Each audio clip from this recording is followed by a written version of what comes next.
Acmısan? Hadi al. Acmısan?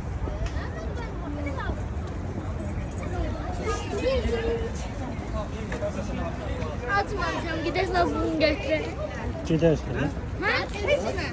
Gələcək də. Buradan indi konum atacaqlar, yoxlayacağam. O yemeğimizi ye, sonra gideceğiz. Hədə yeməyi ye, sonra rahat Tanış gedir. vermək istemiyorum. Bilirsən o labubun qiyməti neçədir? Ha. 89 manat. Ne yapalım? Bilirsən yoxsa yox? Bilirim. Hədə alıq. Ha, bilirim. Acı. Hə. Aldın. Haydi al. Görmüştüm ben altından giymesini. Hə gedirsən? Bilirdin bax olduğunu. Ha, 89 manat. Bəs onu niyə aldırırsan mənə? Elə. Evdə nə qədər labubun var sənin? Yetədir hamısı. Ha. Yox, hamısı balacadır, amma nə qədər var yəni? Nə qədər var? Bir. Nə qədər var onda? Tamam. Bir 15 dənə var.